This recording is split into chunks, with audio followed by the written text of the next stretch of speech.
Shri Radha Krishna Padan Sahagana Lalita Shri Vishakan Vitamscha He Krishna Karuna Sindho Dina Bandho Jagatpate Gopesha Gopika Kanta Radha Kanta Namostute Tapta Kanchana Gaurangi Radhe Vrindavaneshwari Rishabhanu Sute Devi Pranamami Hari Priye Vancha Kapatarubhyascha Kripa Sindubhya Evacha Patitanam Pavanebhyo Vaishnavebhyo Namo Namaha Shri Krishna Chaitanya Prabhu Nityananda Shri Advaita Gadadhar Shri Vasari Gaura Bhakta Vrinda Hare Krishna, Krishna Krishna,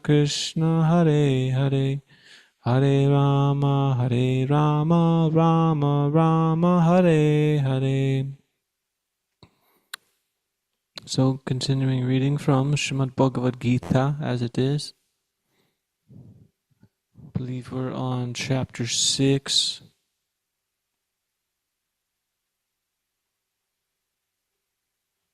Which is titled Sankhya Yoga. And we're on text number 27.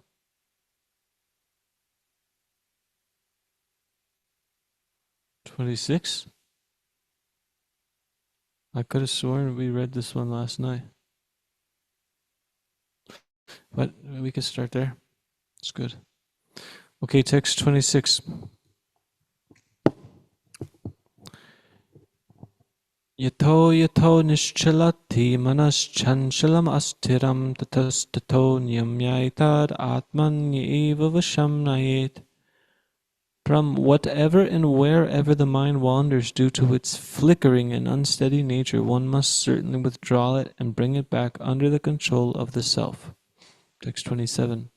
Prashanta manasam hyenam yoginam sukam uttamam upaiti shanta rajasam brahmabhutam kalmasham. The yogi, whose mind is fixed on me, verily attains the highest happiness. By virtue of his identity with Brahman, he is liberated, his mind is peaceful, his passions are quieted, and he is freed from sin. Text 28. Yunjan evam sadatmanam yogi vigata kalmashaha sukhena brahma samsparsham athyantam sukham ashnute. Steady in the self, being freed from all material contamination, the yogi achieves the highest perfectional stage of happiness in touch with the Supreme Consciousness. Text 29. Sarva bhutastam atmanam sarva bhutani chatmani ikshate yoga yuktatma sarvatra samadarshana. A true yogi observes me in all beings and also sees every being in me. Indeed, the self-realized man sees me everywhere. Text 30. Yo mam pashyati sarvatra sarvam chamai pashyati tasyaham na pranashyami sacha me na pranashyati. The one who sees me everywhere and sees everything in me, I am never lost, nor is he ever lost to me. Text 31. Sarva bhutasthitham yo mam bhajati ekatvam sarvatha vartamanopi sayogi maya vartate. The yogi who knows that I and the Supersoul within all creatures are one worships me and remains always in me in all circumstances. Text 32. Atma apanyena sarvatra samam pashyati yo arjuna sukham va yadi va dukham sayogi paramo mataha.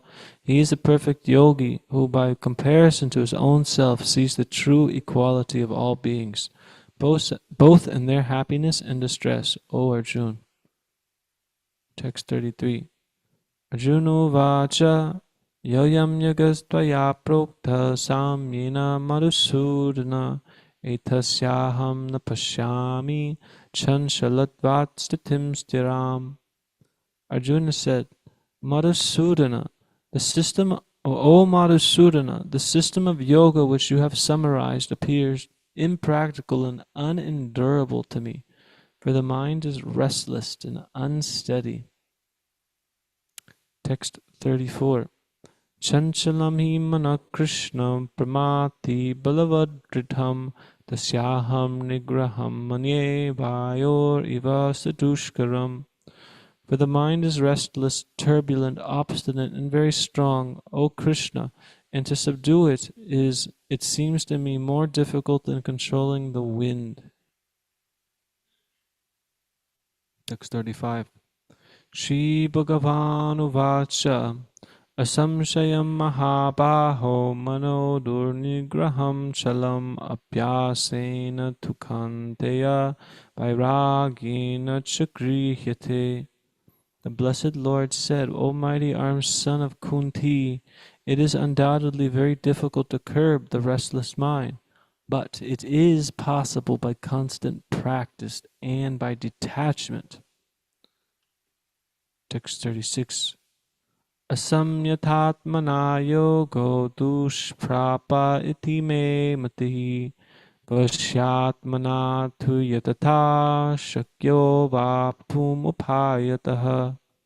For one whose mind is unbridled, self-realization is difficult work. But he whose mind is controlled and who strives by right means is assured of success. That is my opinion. When Krishna gives his opinion, it's more than just opinion. So we'll go to text 26. Yato yato nischalati manaschanshalamastiram tatastato niyamyaitad atmanya eva vasham nayat. From whatever and wherever the mind wanders due to its flickering and unsteady nature, one must certainly withdraw it and bring it back under the control of the self. Purport. The nature of the mind is flickering and unsteady, but a self-realized yogi has to control the mind. The mind should not control him. One who controls the mind and therefore the senses as well is called Goswami or Swami, and one who is controlled by the mind is called Godas, or the servant of the senses. A Goswami knows the standard of sense happiness.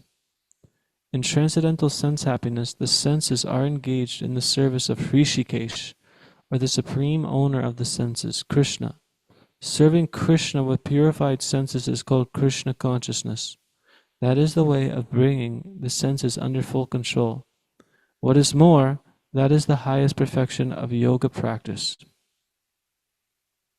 Maharaj, we'd love to hear your comments or thoughts on this verse or series of verses.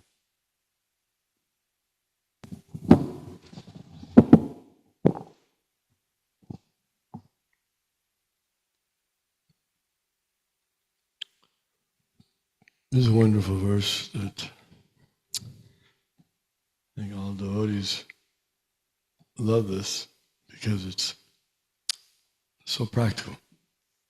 You have to bring the mind back because it's like an untrained child or dog. Those have trained dogs, he wants to run here and there, but he has to be pulled back with a leash. Or a child, you have to keep a leash on the child, or at least a mental leash. Otherwise, they'll go off and they'll be destroyed. Similarly, the mind should be like a honeybee. Honeybee just goes for the nectar. He doesn't go for anything else. He doesn't allow himself even to waste 1 second with something that's not the nectar of the honey. Whereas flies they like honey and they'll also like stool. So they like to sit on anything. They're not so particular. So our mind, unfortunately, in our unconditioned state, like that, it'll sit anywhere. So then we have to train it and have to make sure that we're ready to do that training. If we're not ready to do that training, then it's not possible to practice yoga, because yoga means to control the mind. So the mind is very difficult to control because it's just chanchalam. Arjuna says controlling the mind is more difficult than controlling a hurricane, controlling the wind. And the most treacherous type of wind is the hurricane wind or cyclone wind. So by ourselves, we can't do it. We're not able to do it just by ourselves. So therefore we have to pray along with our attempts. Try your best and Krishna will help you.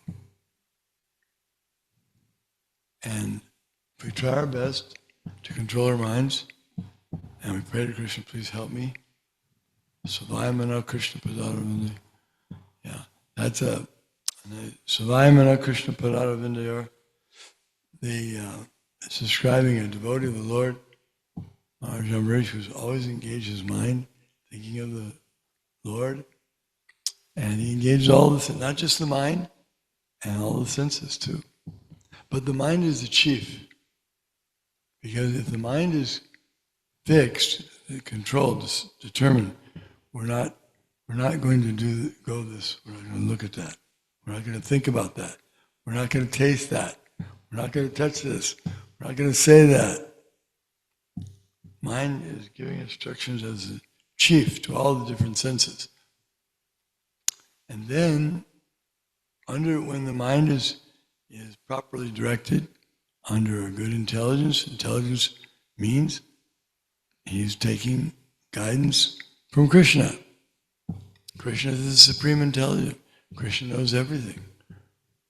So if one's mind is under control of the intelligence, that means he's hearing Bhagavad Gita, he's taking advice of those who've heard from Krishna or from Krishna himself.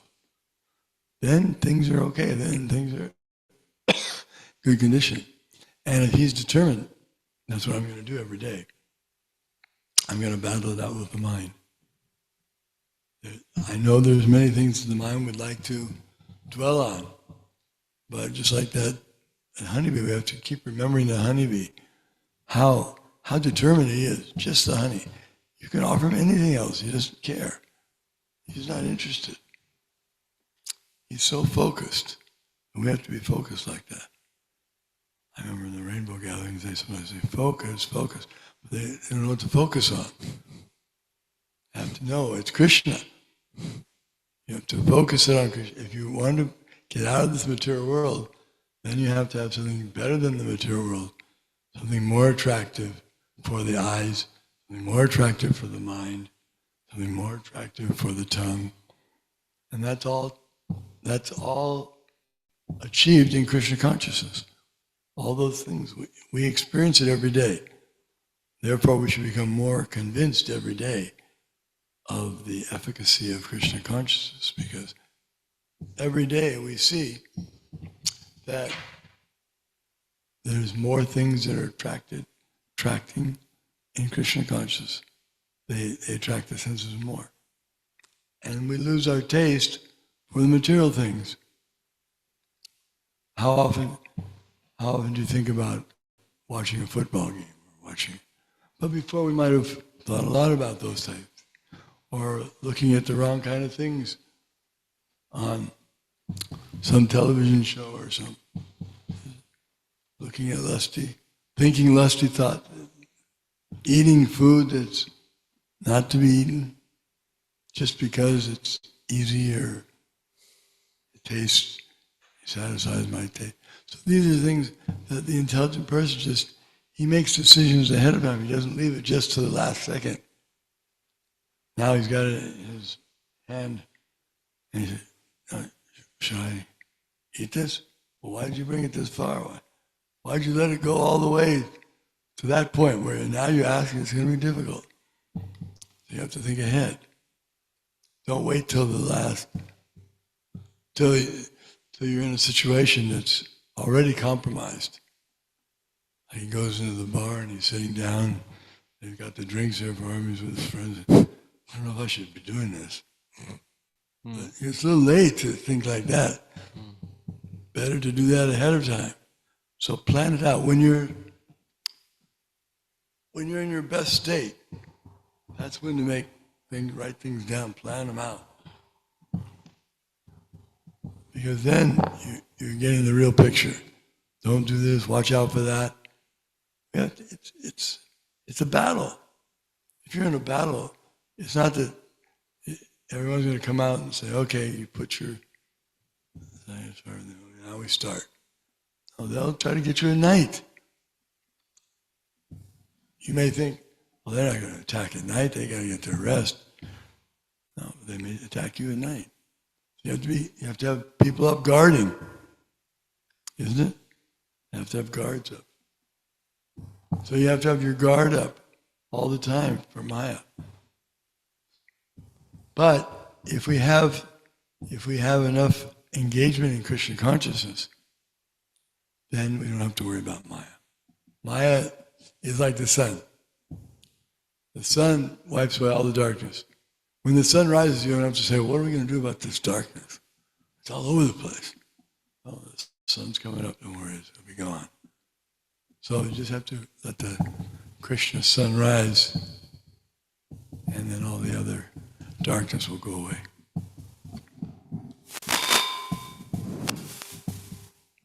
Jai. Thank you, Maharaj.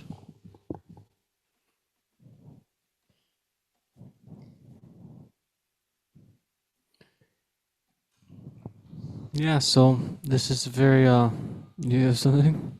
Sure. Yeah. Why not? Why all the nectar is fresh in the consciousness? So we come to a point where the mind is telling us to do something, but through our knowledge about Krishna, we decide not to do that. What's the step after that? Can the mind be purified of actually having that thought, or are we going to be dealing with this same thought for 40 years later? Oh man, this one incident's still coming up 40 years later. I'm not going to act on it, of course, but So, do you have any thoughts on that, or will we still be dealing with the same thing 40 years later? Or So, Krishna says in text 29, he says, a true yogi observes me in all beings and also sees every being in me. Indeed, the self-realized man sees me everywhere. For one who sees me everywhere and sees everything in me, I am never lost, nor is he ever lost to me. So the more that we see Krishna in all facets of life, and all facets of life connected to Krishna, then we'll never be disconnected from Krishna. So because we're conditioned, we're looking through eyes that want to enjoy. I want to enjoy this person, I want to enjoy this food, I want to enjoy this movie, I want to enjoy this, and everything. But we have practical experience how this is changing. Maharaj pointed out, you may have watched certain movies or sports or politics, and as the years go on and you practice Krishna consciousness, the more you're hearing Krishna Katha and chanting Hare Krishna, naturally there should be a diminishing for the attraction to hear such things or watch such things or partake in such events. Now we may still have a faint attraction there or a faint interest, but no way is it like how it was before. So the more that we practice Krishna consciousness, as Maharaj is saying, with each day going by, we should have increased faith, and not just faith, but resolute purpose. Because it's not just built on faith, it's coming from understanding, practical realization. So from the practical realization, you're getting a higher taste of something better, and naturally when you get the higher taste, the other things don't taste so good. It's like if you've only been eating like dry chapatis your whole life, and somebody gives you a nice hot fresh puri, you're going to be like, oh, this is top class. So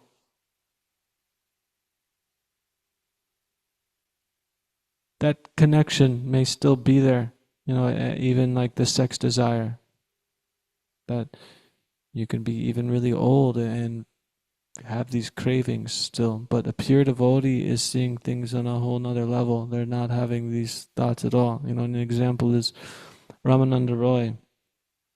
He was rehearsing privately with like two young women, dressing them and teaching them how to dance to perform a play for Lord Jagannath.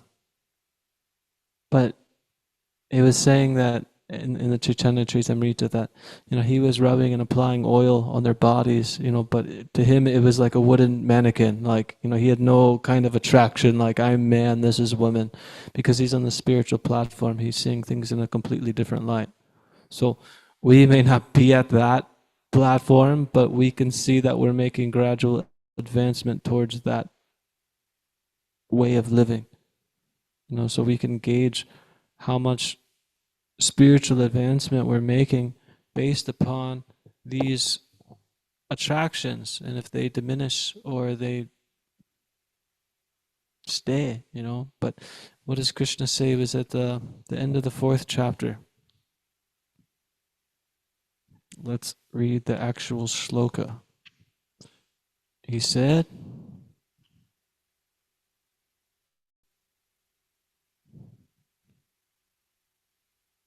there it is. Therefore the doubts which have arisen, tasmad agyana sambhutam hritstam jnana sinatmanaha chitvainam samshayam yogam atishtotishtapharata. Therefore the doubts which have arisen in your heart out of ignorance should be slashed by the weapon of knowledge. Armed with yoga, O Bharat, stand and fight. So, Arjuna is a pure devotee who is Krishna's eternal associate. He's accepting this platform of being bewildered for our benefit. So we have to follow in his footsteps, and Krishna's saying, yeah, slash this recurring thing with the weapon of knowledge. This is why it's important to hear. So in short, yes, you can get to a platform where you have a shift of consciousness and you view it in a platform that's much higher, spiritual platform. The Brahma Bhuta Prasanatma Ashochiti na Kangshati Samasarveshu Bhuteshu Mad Bhaktim Labate Param. In a spiritual platform, you're neither hankering for this, I don't want this, I don't want that, and you're not lamenting. You're perfectly happy and content and satisfied, and Samasarveshu Bhuteshu, you're seeing all living entities, everybody on an equal footing, because you're seeing things on the spiritual platform. And that reminds me of one verse that we just read here. It's one of my favorite shlokas. I really like it for some reason. It's, what number was it? 30.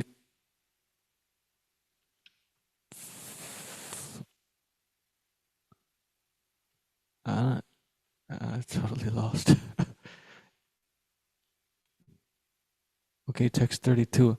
Atmaupamyena sarvatra samam pashyati yorjuna sukham va yadi va dukham sayogi paramo mataha. He is a perfect yogi who by comparison to his own self sees the true equality of all beings, both in their happiness and distress. I mean, this isn't so much like direct answer to your question at this point. I'm just kind of veering off and spinning off. But the yogi who has controlled his mind and realized the flickering nature of the mind, how it's always wanting to go here, go there, do this thing, do that thing, which is always temporary, or I do this thing and it doesn't last, it doesn't bring me satisfaction. As one overcomes that and conquers that, which we need this weapon of knowledge to overcome that, to see that all of our attempts are, I'd say meager, but meager is not even a proper word, futile, if it's not directed towards Krishna consciousness, of serving Krishna. It's futile. So if one actually realizes this and overcomes this, then they can see every other living entity, where they're at. Because this person may seem really happy, like a celebrity. They're posting pictures in the media, they have all this money, they look beautiful. But this person's just suffering from lust like anything. They're suffering from anxiety, from depression, hankering and lamentation, because they're not on the spiritual platform. So, because we're conditioned, we're following in the footsteps of Arjuna, so we have to slash these things down with the weapon of knowledge. By doing that, we accrue realizations, and then we'll become unbewildered because we can see what's actually going on in the world around us. And then it becomes clear of what I should do and what I shouldn't do. And deep down, we know what we should do and what we shouldn't do. There's this Paramatma, God within our heart, who's always guiding us. This is where this feeling of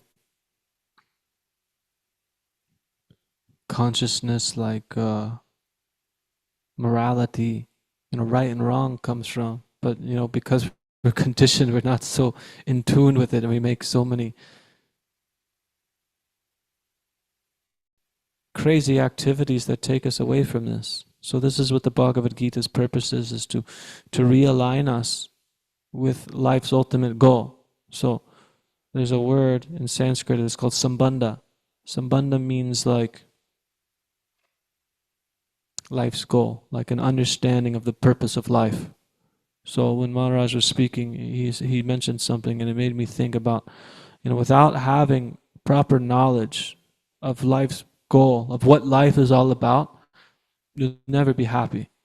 You'll never be satisfied. You'll go to school to get money, to get a job, to get a house, and then then what? Then what? Then what? Yeah, a lot of times I've distributed books at universities, and I'll talk to people, and I'll ask them, why are you going to school here? And they say, I don't know. And I'm like, really, why are you going to school? Because my parents told me. Oh, why? Oh, because I have to get money. Why do you need money? Because I want a house, I want a wife. Why do you want those things? I want to be happy. So we're doing things that we think that will actually make us happy. We put our faith in what we think will make us happy. So without a proper understanding of life's goal, the direction of life, the purpose of life, you'll never be happy, because you're doing things which we read either last night or the day before. Yehi samsparsha ja bhoga dukkha yunaya evate adya antavante kanteya nateshu ramate buddha. Krishna says that the wise person, he does not take pleasure in the source of misery, which is connecting the senses to the sense objects and trying to enjoy. It's actually a source of misery. Spoiler alert. Adya antavante kanteya, because it always has a beginning and an end. Always has a beginning and an end. And then I could knock off all these examples. I'm sure everybody has their own experience of this, but think of a movie that you watched, your favorite movie. You watch it one time and it blows your mind. It like tickles your consciousness and makes you feel all excited in different ways. And then maybe you watch it again and you picked up new things you didn't see the first time, but then you watch it again. You watch it again. Then somebody makes you watch it again. You'll like pay money, like please take this thing away. I don't want to do it. It becomes torture. But the more that we chant Hare Krishna and the more we talk Krishna Katha, do service for Krishna, the more relishable it actually becomes. The more relishable it actually becomes. But we have to try, because we don't have any practical experience of this. All we know is everything that has beginning and end, beginning and end, beginning and end. You know what this beginning and end is? Samsara. Birth and death, birth and death, birth and death. Birth. Oh, I'm in this nice, beautiful body of a female. Oh, I'm going to enjoy like anything. I'm going to go, I'm going to grow up, I'm going to get married, I'm going to have kids, and like, okay, then I die. Then I'm born in the body of a dog. I'm going to enjoy like anything. I'm going to go get some bones and dig a hole in the body of a turtle. I'm going to swim in this. We're taking so many births in different bodies and we think we're going to enjoy, but it's just beginning and end, beginning and end. But as we take the devotional service of Krishna, it's perpetual. So whatever we're doing in this life will carry on into the next life. So when a devotee leaves his body, Shri Gauranatai Ki Jai. When the devotee leaves his body, it's not subject to this samsara. I mean, even if they're going to take birth in another body, it's just a change of service. I may distribute books, I may cook for the deities, I may do arti, puja, I may sweep the temple room. So when the devotee leaves his body and accepts a new body, he's just accepting a new role, a new service. So whether I'm in the body of a female, of a male, or old man, young man, whatever, the purpose is service. And when one is aligned with this, then they are in line with Sanatana Dharma, the eternal purpose of life. And that's the only way that the soul can actually be satisfied. You know, it's said by Sutta Goswami in the Bhagavatam, Savai Pumsam Paro Dharmo, Yato Bhaktir Hokjaje, Hai Tukiya Pratihata, Yayatama Supersedati. It says, Savai Pumsam Paro Dharmo, the supreme duty for all humankind is by rendering devotional service that's unmotivated and unbroken, always continuing. Then yayatma supersedati, then the soul, the self can become completely satisfied. Because it's doing something that he could do eternally and not something that's just temporary. So, thank you for your question that spurned all these other thoughts and such. Does anybody else have any other questions or comments or thoughts or doubts? Burning reflections? We'll go with the burning reflections first. You were saying that we have to do service, so can I be satisfied if I just serve mankind? If I just try to serve like the homeless or serve my loved ones, can that bring me satisfaction? Well, I had a dog once and I served my dog and I was satisfied, but you know what happened? He had to die, so my satisfaction ended. So we can serve things, but because there's a beginning and end, we'll never be completely satisfied. So no, we cannot. Our service should be directed solely to Bhagavan, the Supreme Personality of Godhead. By that way, we can actually become satisfied. Otherwise, it's always contaminated. It's always contaminated. I mean, why do we serve my country? You know, I'm from America, so I'm going to join the army and feel great that I'm serving my country. But then this person's born in India, you know, and they're joining the Air Force and they think they're so great because they're serving their country. And then what happens? We go to war with each other and then we fight and kill each other. Is that great? Why? Because this is my land and this is your land. I have oil and you have whatever you have, so we're going to fight. It's all contaminated with this mentality of a barking dog. You know, you may walk down the road, sometimes you see a dog, and the dog starts barking at you like crazy. Sometimes I walk up this street to this park over there, and there's so many dogs on the way, and they go crazy. I'm walking on the sidewalk, and they're like, why are you here? Why are you here? This is my yard. This is my land. This is my, get out of here. Because this is all that we're doing from a bigger perspective. We're America. We're great. You don't belong here. We're going to win. We're Chinese. You know, we're going to conquer. We're Russian. So we can help serve homeless people, build hospitals, serve our family. But all these things are temporary. But it's not to say that if I have a family that I completely neglect them. There's a way to perform our dharma that's adherent to Sanatana Dharma. And this is why there's different ashrams to partake in. But we should find shelter within these ashrams. It's not that I just live free and independent. Okay, I'm in America, there's no culture. I go to school, I get money, I live on my own, I do exactly what I want. No, there's ashrams that are for our protection, actually. Brahmachari, Grihastha, Vanaprastha, and Sannyas. And if we adhere to these, then what does the word ashram mean? It means shelter, and there's protection. So, Brahmachari is taking shelter of the guru, is taking shelter of, the austerity of hearing, of service. So the more one actually adheres to that and doesn't want anything in return and is just engaging themselves in transcendental knowledge and rendering devotional service, then there's so much shelter. It's nectar. In the Grihastha, they build their own ashram, man and woman. They have an ashram, they convert their house into a temple, their family. The mother, the father, they have kids, they're raising the kids to train them up to be devotees, to teach them the proper way to act in life. It's not that, okay, I'm just going to be a bachelor or I'm going to be a single lady and I'm just going to, run around and hang out with this person and then do this and do that.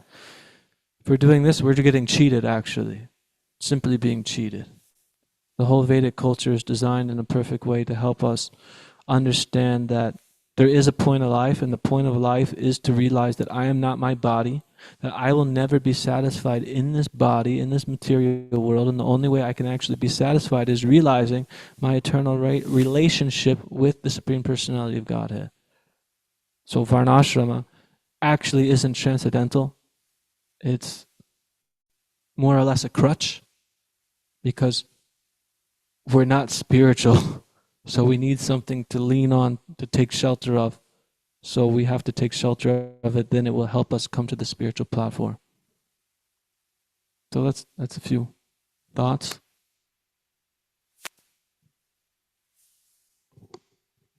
You're saying in that process of knowing the purpose of life that I have to realize I'm not my body. So what does that mean? You are not your body.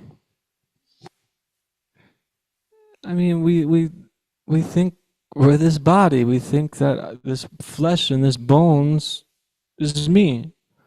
Now, recently I was watching these videos on YouTube. It was of there's a famous place in India, in Varanasi.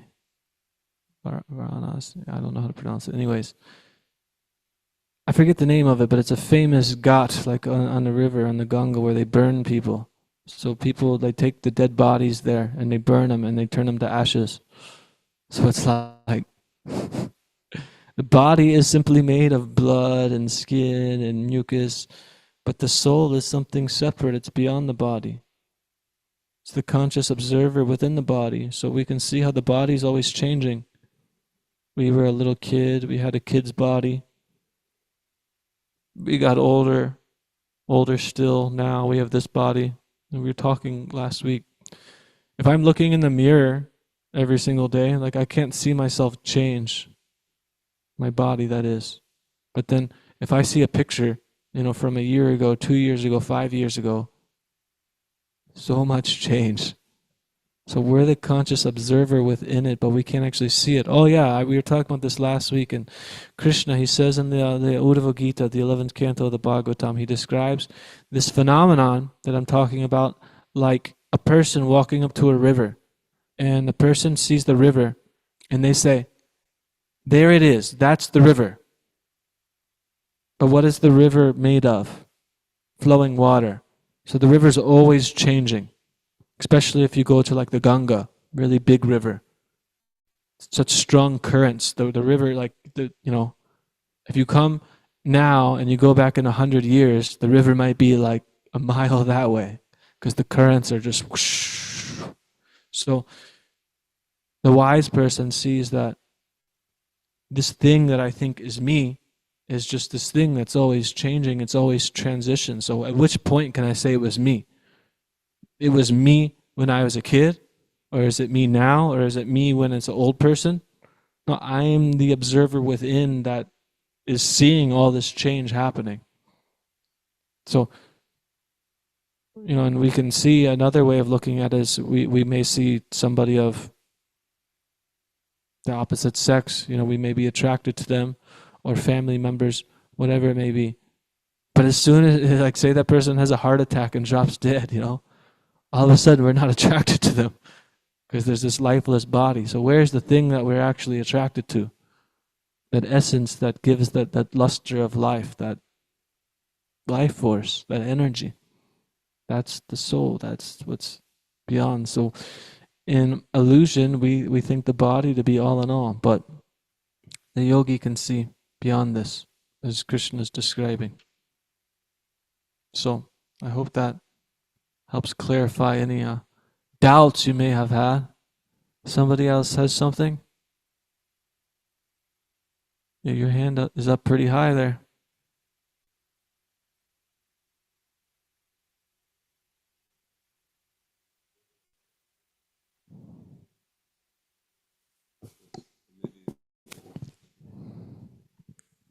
No, so if the body is always changing and I'm not the thing that's changing and I'm the observer, which is always the same, am I God?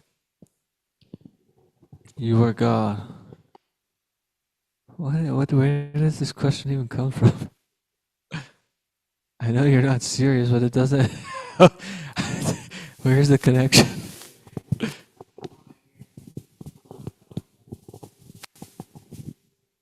Is it okay, Prabhu? Yeah. Okay.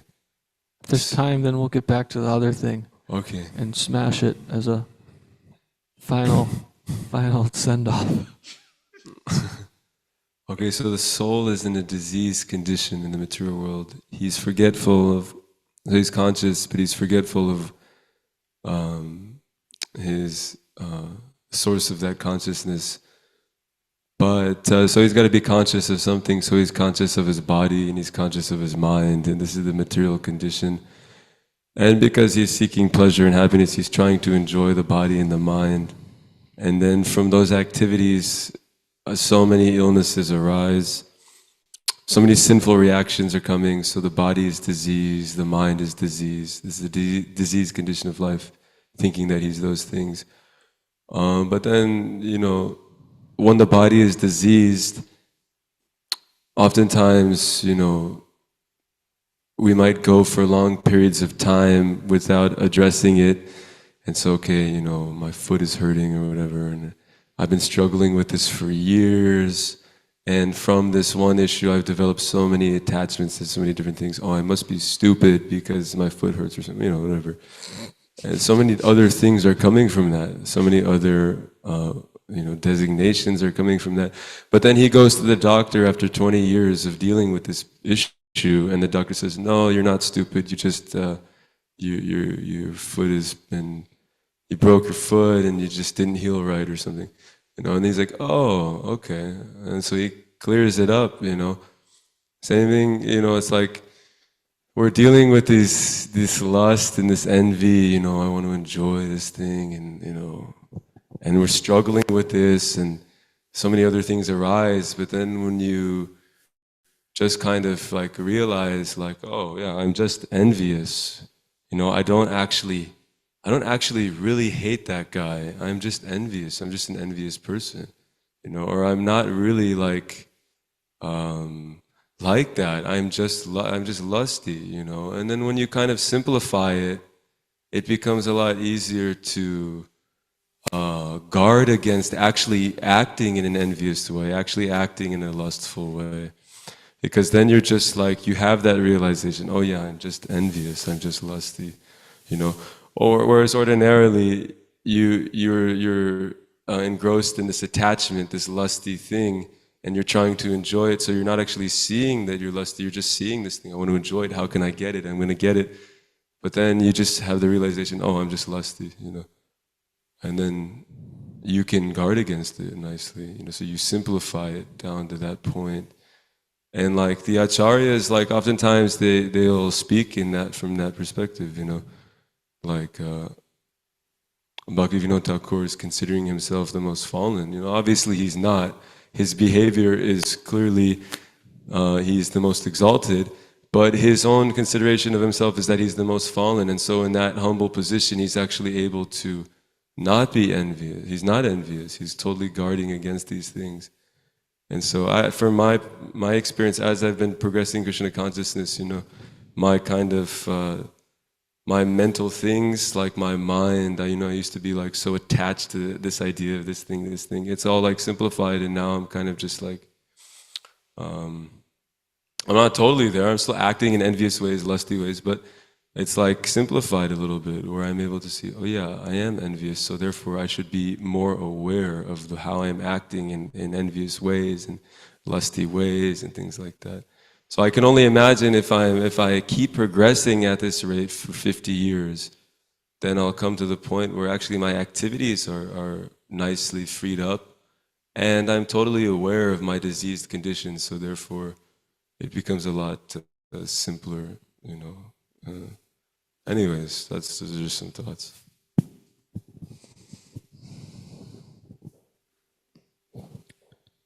Only a person with knowledge can have such thoughts, and only a person, you know, who's having such thoughts is receiving that knowledge from somebody who else has that knowledge. You know, this is the disciplic succession.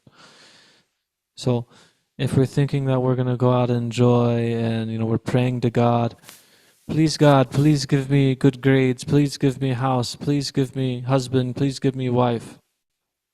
It's good because we're approaching God, but we're not understanding God. Because God doesn't want to just give us these things, because these things won't actually make us happy.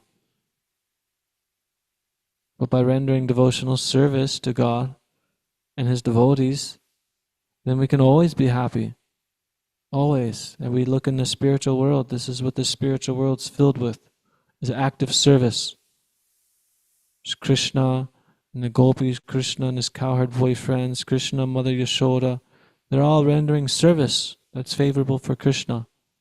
So the more we can align our life with wherever we're at in a way that serves Krishna, then immediately we'll make spiritual advancement. And by rendering this devotional service, one gets transcendental knowledge and detachment of the world, like of what you're saying.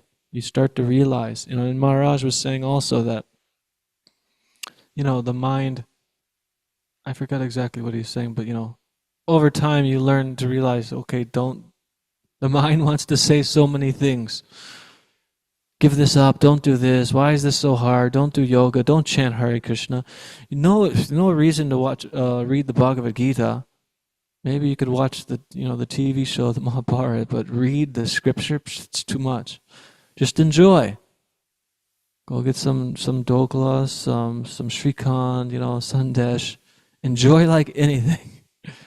But no, you know, the yogi, the devotee, is seeing what actually brings happiness and satisfaction, and anything that's just connected to the body, just to reiterate, is adi antavant, beginning and end, beginning and end. It always has a beginning and an end. It's always temporary. So then we get some kind of enjoyment, but then it's gone. So then what happens? We want more and more and more.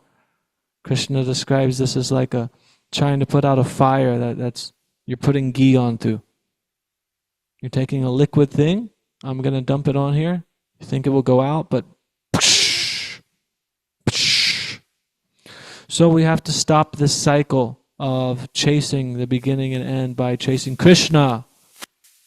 Chasing who? Krishna! Because Krishna is eternal. And Krishna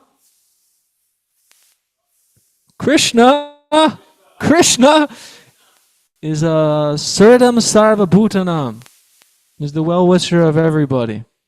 So Krishna actually has our best interest in our mind, and we think we know what to do. You know, and I like to say, we're experts at knowing what we want. I want this, I want that, I want this, I want that, I don't want this. Krishna, he's expert at knowing what we need. So the more we surrender unto Krishna, then Krishna gives us the knowledge so which we can come to him and we can be fully satisfied. And do we have to wait to go to heaven or wait for the next life? No, no, we don't have to wait. You can taste it now, here. But it all starts with Harinam, chanting Krishna, Hare Krishna. Yeah, so if anybody's here who is not chanting Hare Krishna, I please humbly beg and request that they utilize this human form and chant Hare Krishna, because a human has a tongue that can speak, use words. And if we're just using words that's talking about fashion or Bollywood or my class schedule or gossip about this boy or that girl, then we're like croaking frogs. The frogs, they make noises too. What kind of noise do they make? No, they don't make that. But they make noises, and what happens from this noise? It attracts a snake.